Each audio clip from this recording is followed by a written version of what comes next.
श्रीमद् भागवत कथा क्या है, रामचरितमानस क्या है और ये गीता क्या है।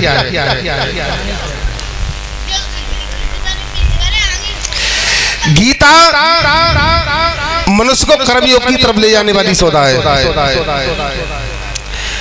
और जो रामचरितमानस है वो जीवन के पथ पर चलाने वाली सौदा है, और श्रीमद् भागवत कथा है वो केवल भय से मुक्त कराने वाली सौदा है। क्यों? कि श्री सुखदेव जी ने परीक्षित को केवल भय से मुक्त कराया।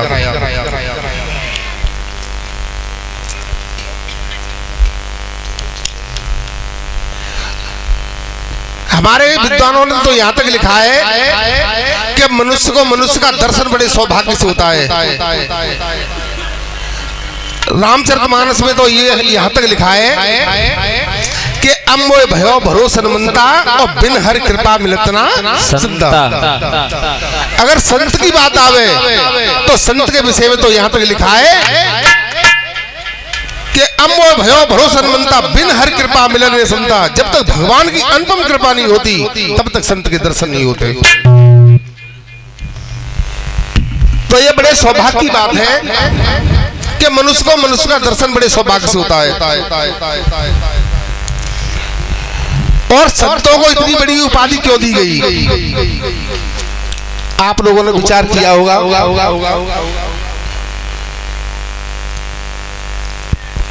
हमारी तुम्हारी गांव में क्षेत्र में सभी जात धर्म बटे हुए हैं, लेकिन संत समाज में कोई जाति धर्म बटा हुआ नहीं। चाहे किसी जाति का हो, लेकिन और किसी समाज का क्यों नहीं हो, लेकिन उसके संत का सम्मान होगा। और ये भी लिखा है कि वृक्ष कबूना फल बके नदी ने सींचे नीर, और पर स्वार्थ के कारण साधुन धरा। और रामचरितमानस में लिखा है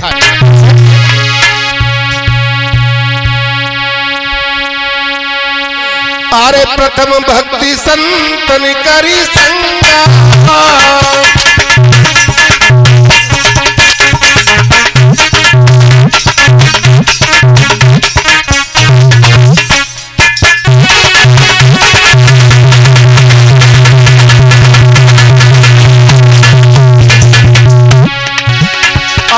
प्रथम भक्ति संतन करी संगा, और तुझिया कथा प्रसंगा।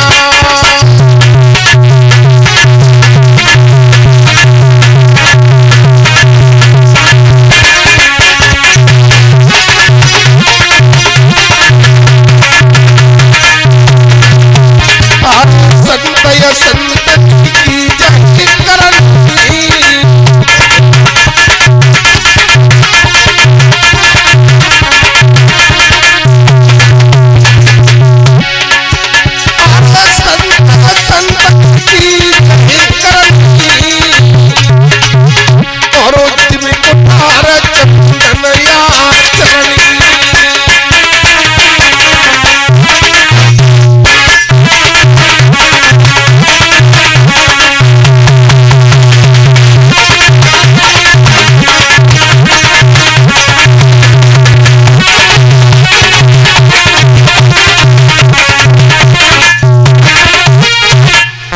सुंदर बात उन्होंने दर्शाई।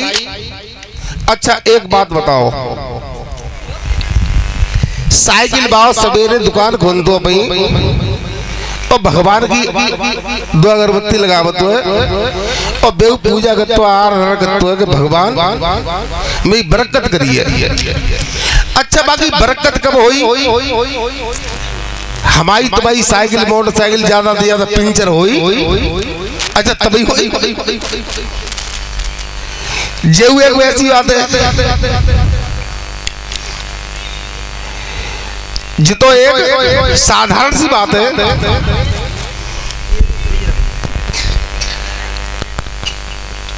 चनबार गेट में फिरोजाबाद में चनबार गेट है, निकलने के बाद में स्वर्ग आश्रम है, और मां लकड़ियां कंडन की ठेरे लगी है, और बेव सवेरे होटी का अगरबत्ती लगावते भगवान हमारी बरकत करिए। अच्छा जी बताओ बागे लकड़ियां कंडा कब बिकेंगे? कोरोना फैले तो। अच्छा भगवान भाऊ देख रहे हो मेडिकल में दुकान खोल तो बेहू अगरबत्ती लगावो तो भगवान हमारी बरकत करिए। अच्छा डॉक्टर पे दुकान खोल तो बेहू अगरबत्ती लगावो तो भगवान मेरो भलो करिए। और अच्छा बाबू को भलो कब हो। लेकिन संत समाज में ऐसा नहीं है कि वृक्ष कबू ना फल के नंदी ने सींचे नीर और पर स्वार्थ के कारण साधुन धरा। जो परहित में पर स्वार्थ में कार्य किया करते हैं। तो हमारे रामचरितमानस में दो बात और लिखी उन्होंने। कैसे? अरे परहित सरस धर्म नहीं भाई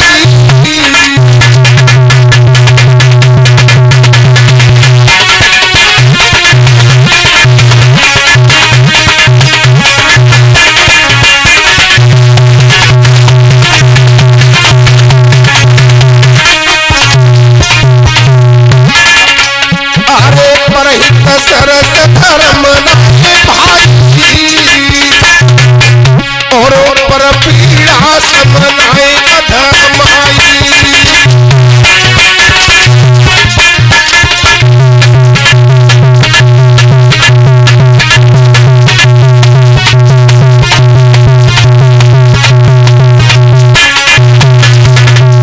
अरे साधन धाम मोक्ष करी द्वारा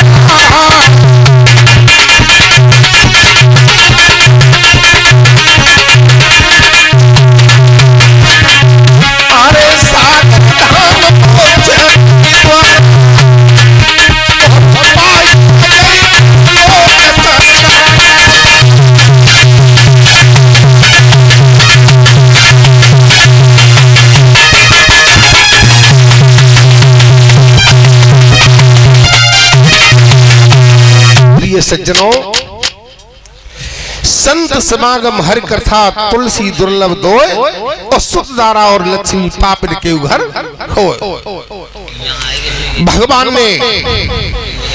भगवान प्रहलाद ने भी भगवान से कौन सा वचन लिया था कि प्रभु आज मेरे नेत्रों के सामने तो मेरे पिता का अंत किया है, लेकिन मेरे वंश में आज के अलावा किसी का अंत नहीं करोगे। ब्रह्मा के पुत्र थे मरीच, मरीच के कश्यप और कश्यप के हरणाकुश हुए और हरणाकुश का पुत्र था प्रहलाद। प्रहलाद ने ये वचन लिया था। प्रहलाद के पुत्र थे बेलोचन, बेलोचन के पुत्र थे बलि और बलि का पुत्र था बाणासुर और बाणासुर के भी एक पुत्र था, इसका नाम था स्कंद। 8वीं पीढ़ी पर जन्म हुआ था। और ये कथा ऐसी है कि महाभारत से भी जोड़ते हैं और हमारी रामचरितमानस से भी जोड़ते हैं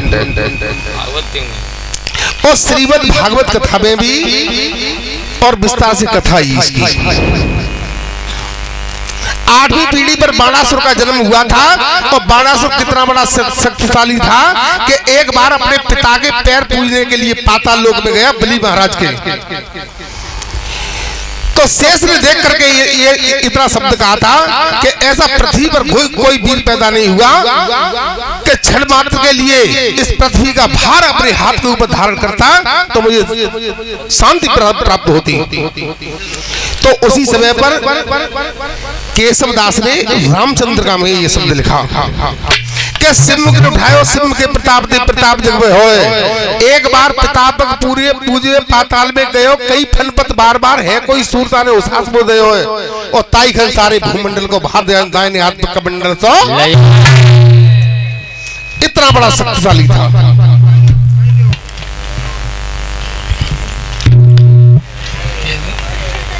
शिवजी की तपस्या की, शिवजी ने ऐसा वचन दिया था कि जाओ तुम्हारे लिए कोटान कोट विष्णु युद्ध के लिए पैदा नहीं होगा। बाणासुर उस वरदान को लेकर के चले आए। कुछ समय के बाद में बाणासुर की एक भुजा के अंदर खुजली का रोग उत्पन्न हुआ था। बाणावती ने नाना प्रकार से इलाज कराया लेकिन वो खुजली का रोग शांत नहीं होता था। तब तो बाणासुर संपूर्ण सेना को सजा करके और पृथ्वी का भ्रमण करने के लिए चले। जिस राज्य से होकर के गुजरते थे वही राजा बाणासुर के सामने हाथ जोड़ करके खड़ा हो जाता। जब कोई वीर पैदा नहीं हुआ तो बाणासुर ने कहा कि संपूर्ण सेना को रुकवा दिया जाए। जब सारी सेना रुकी है और उसी समय पर बाणासुर ने क्या किया, पल्ली तरफ से थोड़े जालंग को आ जाओ, माता बहने आ रही हैं, पल्ली तरफ से जालंग आ जाओ, एक साइड खाली कर दो। अरे ऊंचो पर्वत देखी बनी में तापे चढ़ी की दइए ललकारा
सज्जनों, हेलो, चलो जी गड़बड़ कर रहे होते हो।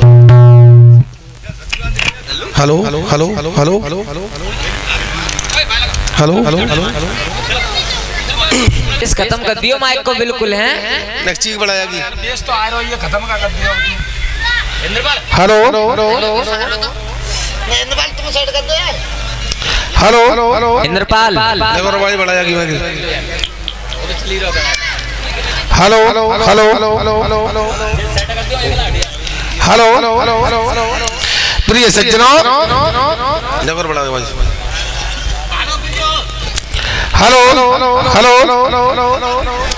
प्रिय सज्जनों, जिस समय बाणासुर उस पर्वत पर चीहार दे रहा था, संसार में सुर के अंदर देवता शूद्र ब्राह्मण क्षत्रिय कोई भी हो वो बाणासुर से युद्ध करे, लेकिन कोई भी वीर तैयार न था। तो कमांडर ने जाकर के बाणासुर से कहा, महाराज काय मिल रही है, अब तुम छोड़ दो प्रभु, चलो अब तुम्हारे लिए कोई भी पैदा नहीं हुआ।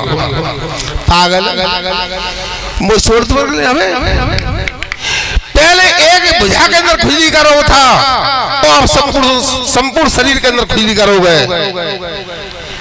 तो महाराज तुम बताओ। तो बाणासुर ने कहा है कैसे? गुरुदेव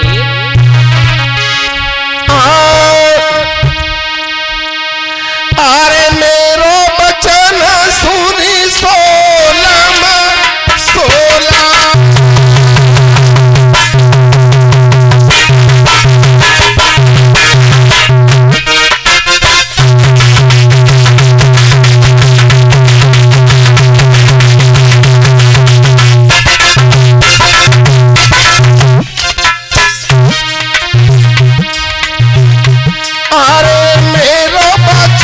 सुनी सोलम सोला, और बेगी चलो गिरता पिरवा बोला।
सज्जनों, जब बार बार चीहार दे रहा है,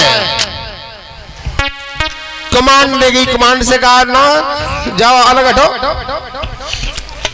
सारा दिन व्यतीत हुआ और सारा दिन व्यतीत हुआ पल्ला मौका है।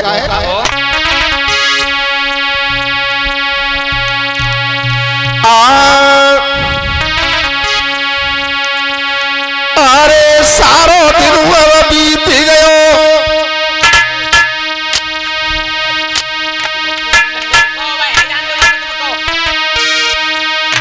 अरे सारो दिन हुआ बीत गयो और तो शाम होने को आई है।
कर रही है, अरे भगवान इनको पैरों चेला धोखा हो, भस्मासुर बाई के माए परेशान है और जिका दूसरी बीमारी है और भगवान भोले बाबा समाधि में बैठे और तब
अब बीमारी दूसरी लगी है। देख भैया खुले नहीं है पांगे जामे थे तो भरी लगे जबरी लगे।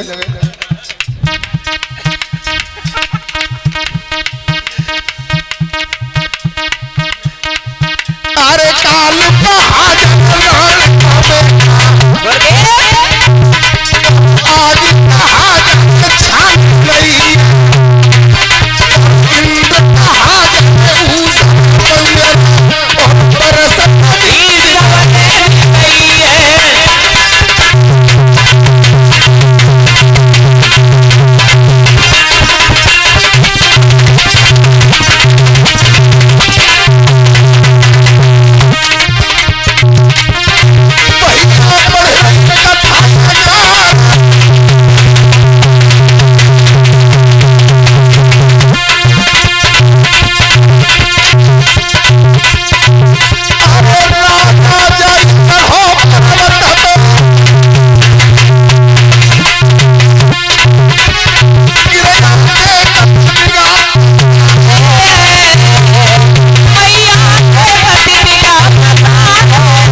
सज्जनों,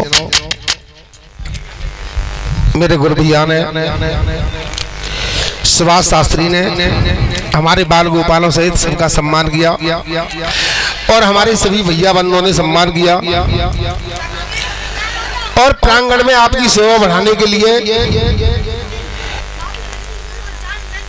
और एक बात और बताऊं, लला कहाँ है लला जी?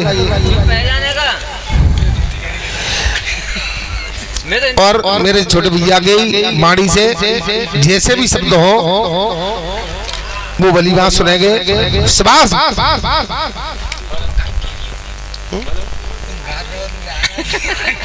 हेलो, मैं इतना बड़ा कोई गायकार तो नहीं हूँ कि दादा कि जो मेरा नाम राठौर कैस्ट में चल रहा है, लेकिन जैसी टूटी फूटी कथा हम तुम्हारे सामने रखे प्रधान जी, उसे सब प्रेम पूर्वक उसे सुनना। सत्य बात तो ये थी कि भगवान के सब मैंने मना कर दिया था, मैं प्रोग्राम ना गाना, लेकिन तो नहीं बुला लो तो ध्यान रखना। फिर भी दीवान मामा ने एक बात कही हमसे कि दुआ साथ त्या संग चीमटा बजाओ कजी दिन देखबे के ना तो मैं चलो आगे जरूर आऊंगा।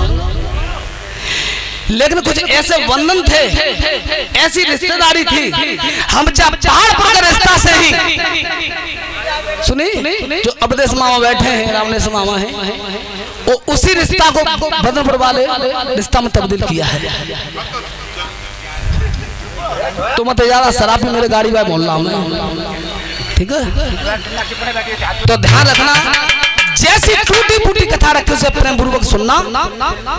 मैं इतना बड़ा गायकार तो नहीं हूँ, क्यों कि मोटे बड़े संजीव भैया जो मेरे गुरु भाई हैं, संजीव भाई मेरे गुरु भाई कोई गैर नहीं है,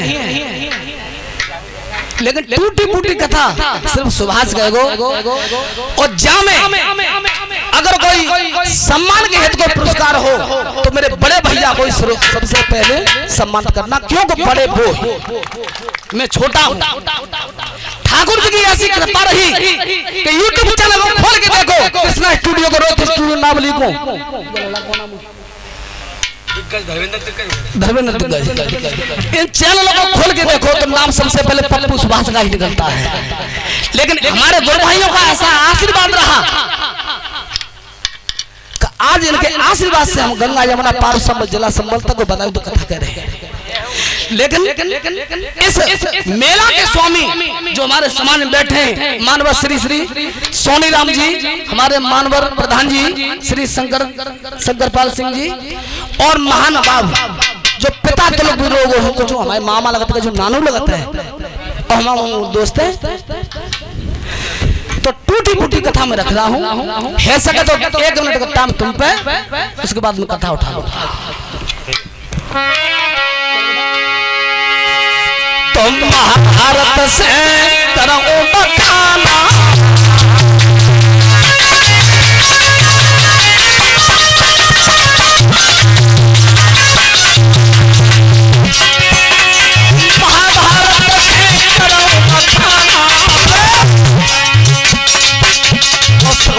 सुनो अंगदाई धरी ध्याना,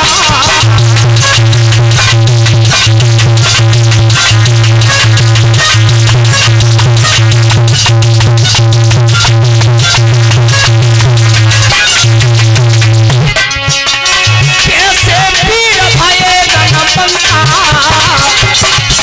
और जन्म में मत करियो शंका।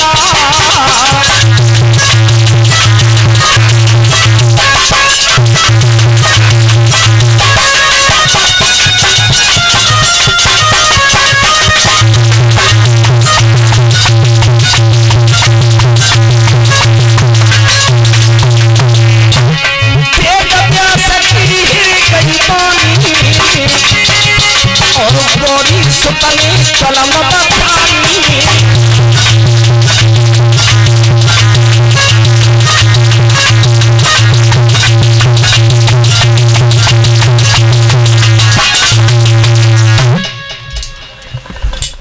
एक 1.5 मिनट तो हैगी हो ही, बता दो फसला बनो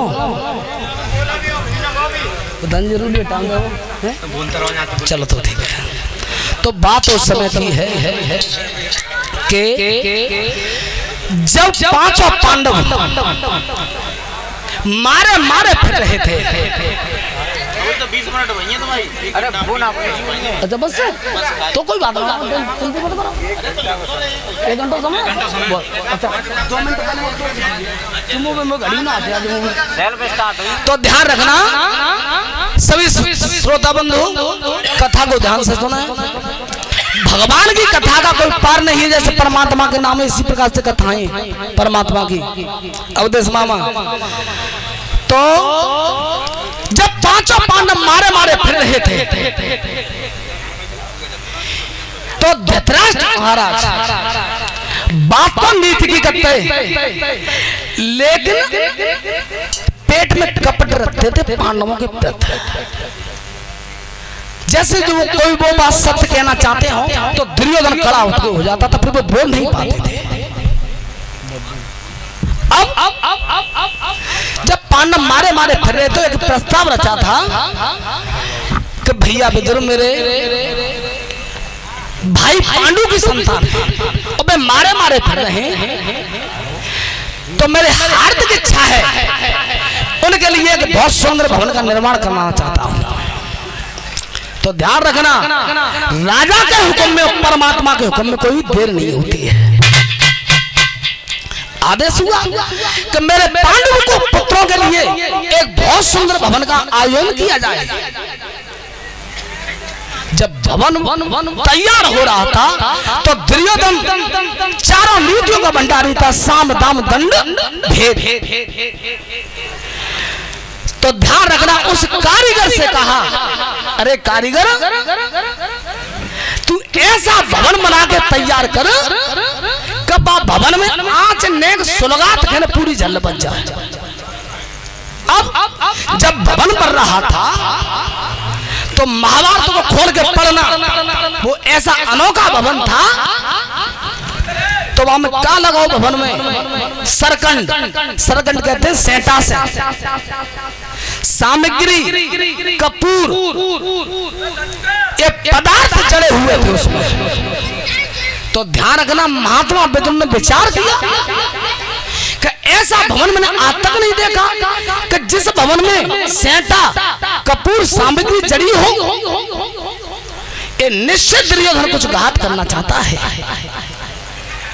तो धन का लालच देकर के, लोभ देकर के महात्मा विदुर ने उस कारीगर से कहा था, उसका नाम था प्रवचन मंत्री।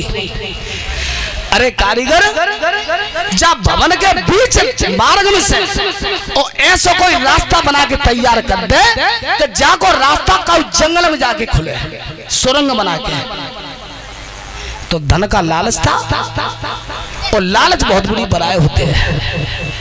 उस धन के लालच में आकर के उस प्रवचन मंत्री ने एक सुरंग बनाई थी बीच भवन में से, और ताके ऊपर रख दी पटिया, ताके ऊपर लगा दो खंभा, कोई जांच न कर पाता। भवन बन के तैयार हुआ, तब धृतराष्ट्र की सभा लगी है और तब यह प्रस्ताव पारित हुआ था कि उन पांचों पांडवों को कुंती को लिवाने के लिए कौन जाएगा, वो बागे बुलावे थे आ सके। तो महात्मा विदुर को ही तैयार किया था। जब महात्मा विदुर को नियुक्त किया है, राजा का आदेश था, टाल नहीं सके। जब महात्मा विदुर पांचों पांडव मैया कुंती के पास आए और कहने लगे हैं तुम मेरी धर्म की भाभी हो, रिश्ता में मेरी माता हो, धृतराष्ट्र महाराज ने मुझे भेजा है तुम्हारे बेटाओं को बुलाने के लिए। तो कुंती ने रो करके कहा तुम मेरे धर्म के देवर हो, ऐसे में अपने पांचों पुत्रों को नहीं भेजूंगी।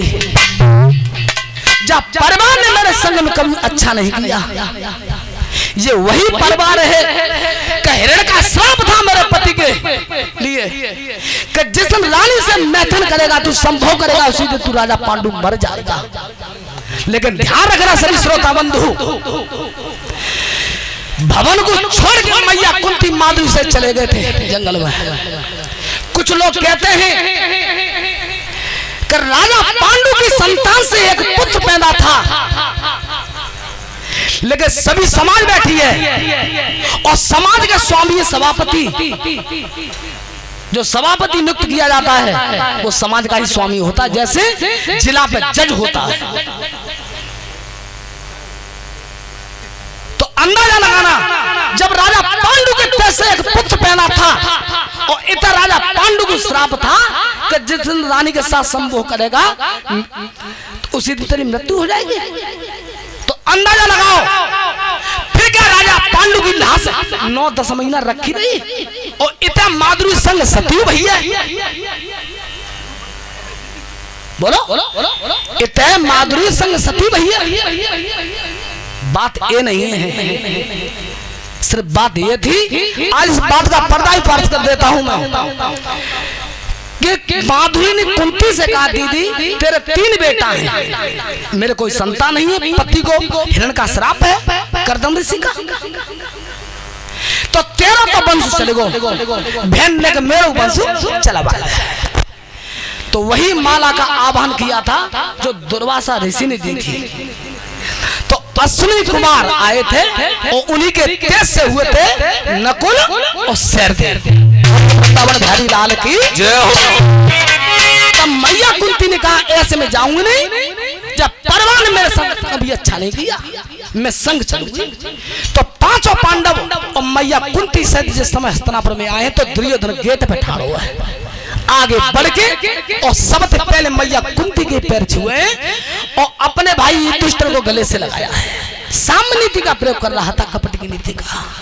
कोई ये समझा कि इनमें कोई बैर नहीं है, आगे के लिए बढ़ गए थे। धृतराष्ट्र महाराज की सभा लगी है, ज्येष्ठ पिता का चरण वंदन किया और हाथ जोड़ के कहने लगे हैं पिताजी ऐसा क्या कारण था, कोई संदेशा भेज देते हम 5 भाई आ जाते। चाचा को परेशान किया। गहरी श्वास लेकर के कहा बेटा युधिष्ठिर मैंने तुम्हें किस काम के लिए बुलाया है पूछना चाहते हो तो सुनो। क्या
बेटा तुम मारे मारे तो जंगल में रह ही रहे हो, मैंने बड़े प्रसन्न होकर के तुम्हारे लिए जो भवन बनवा हुआ है तो बेटा कचुदना ऐसा करो कच्चा भवन में रह ले।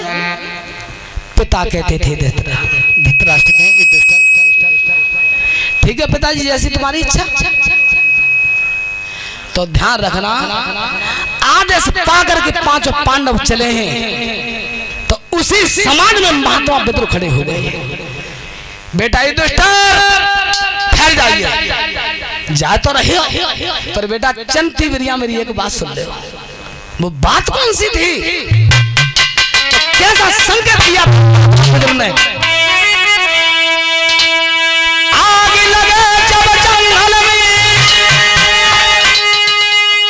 आग लगे जब जंगल में तो जीव जंतु जल जाते ही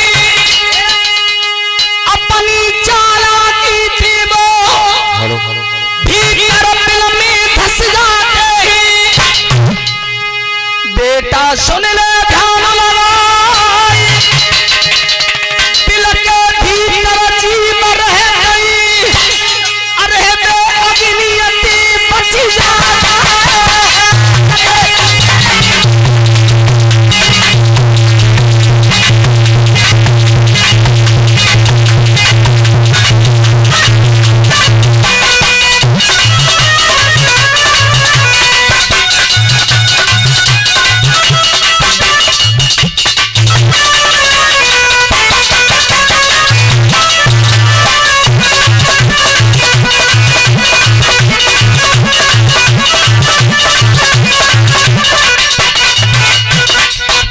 बेटा जब जंगल में आग लगते हैं तो करोड़ों जीव जंतु जल जाते हैं, वृक्षों का विनाश हो जाता है, और धरती के भीतर जो विलय होता है वहां जीव निवास किया करते हैं, वे अग्नि के प्रकोप से बच जाते हैं। जब बात को कोई जान नहीं पाया, इस बात को जान पाए तो ये दुष्ट महाराज ही जान पाए। ध्यान रखना, आगे के लिए बढ़ गए थे, आगे के लिए बढ़ गए थे। सबसे पहले उस भवर की शोभा देखी है। जब शोभा देखी तो ध्यान रखना, पांचों पांडव विचार कर रहे थे कि भैया जी बताओ, पता नहीं क्या दिन आज भवन में रहेंगे, तो ऐसा करो कि पांचों भाइयों में एक एक भाई रोजाना पहरा लगाएगा इस भवन पर। जब चारों भाई तैयार हो गए थे, भाइयों ध्यान रखना, तब मैया कुंती से भाई पुत्र भीमसेन बोला है, मैया ये मेरे भाई हैं और ये रोजाना पहरा लगाने की कह रहे हैं, तो मेरी एक बात मान ले, कौन सी? जितना भोजन तू हाथ से बनावे, मैया आधे भोजन को बंटवारों कर दिया, आधे में तो तुम्हें हिजी में पांचों और आधे मेहताई मोड़ कर दियो, और रोजाना पैरों में ही लगाऊंगा। मैया कुंती ने कहा, बेटा भीम मुझे मालूम है तू खाने का धनी है, कोई बात ना, मैं तेरी बात में सहमत हूँ, रोजाना पहरा तू ही लगाना। तो ध्यान रखना, भीमसेन को नियुक्त किया गया था पहरे पर रोजाना। धीरे धीरे समय का अभाव हो रहा है और उतर दुर्योधन पर घात लगा रहा है।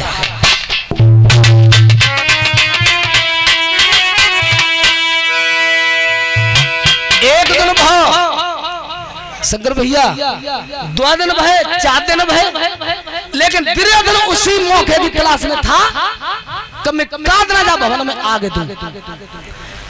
तो आज दुर्योधन कैसे चला है?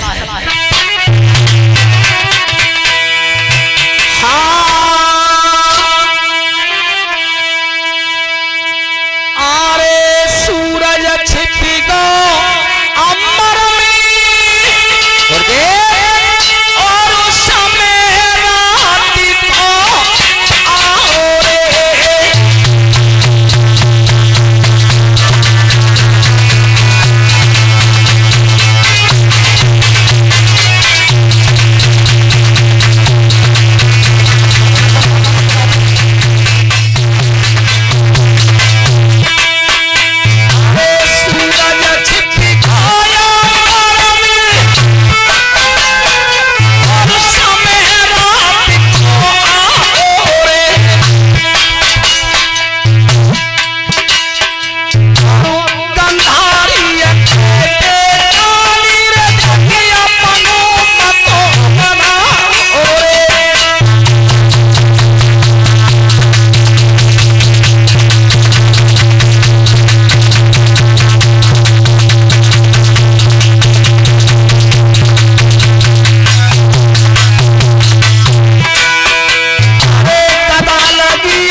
जैसे दुर्योधन ने देखा तो सोना जगरो लौट गया नगर के लिए।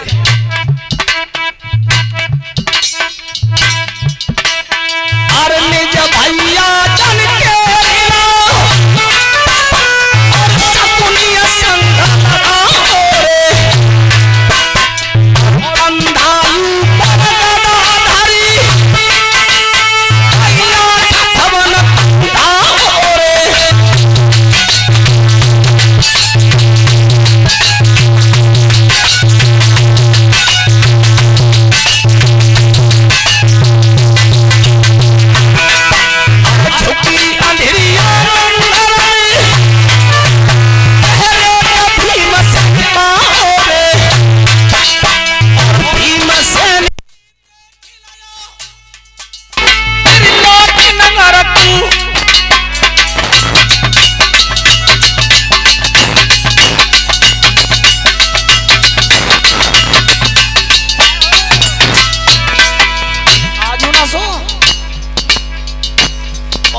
सोत को मिल जाए तो आज जा भवन में आग लगा देता। चला गया मन को महसूस के दुर्योधन ऐसे नहीं पार पाएंगे, अब मुझे विराम देना चाहिए। कई दिन का फिर विराम दिया। तब अरे मामा शकुनी के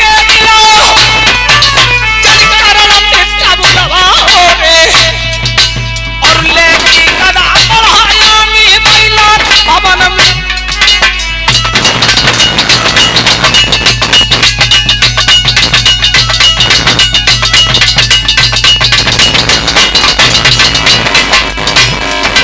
और नजर खोल कुरपति देखे अरे भीमसेन पाओ रे। और भीमसेन सोचे मन में भेद समझ नहीं आओ रे।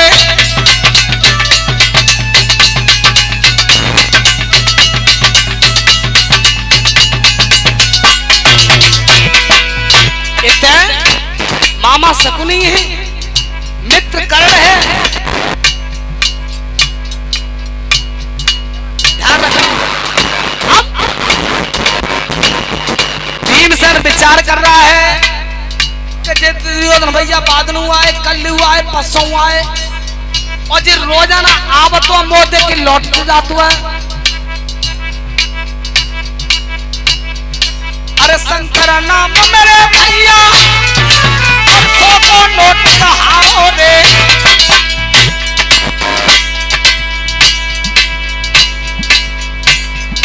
ओ कृपा बनी रहे प्रभु की, अरे कृपा दृष्टि रहे हर की, मैं अपनों प्रेम जताओ रे।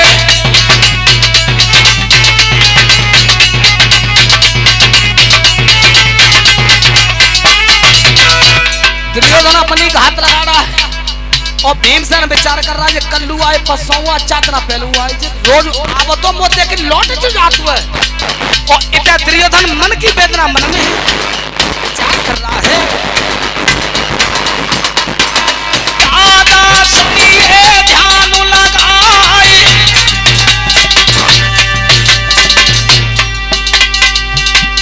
नित दिन राजा रात में आवे। भीमसेनी अब सोबत नाई,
बीच हमारा टाइम पूर्ण हो चुका है। दान जी टाइम पूर्ण हो चुका है। तो देखो नित दिन राजा रात में आवे भीम सेनी अब सोबत नाई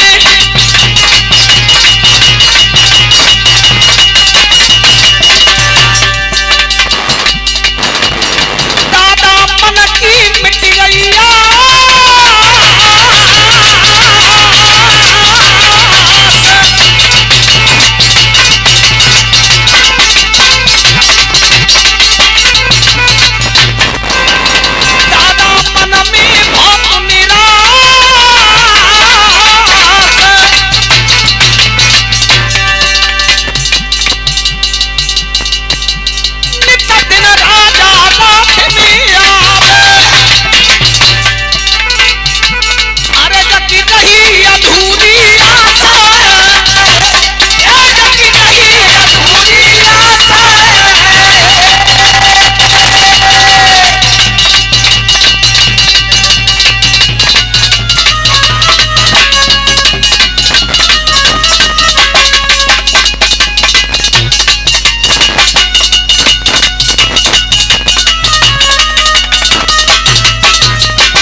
इसी बीच हमारा टाइम पूर्ण हो चुका है। दान जी टाइम पूर्ण हो चुका है।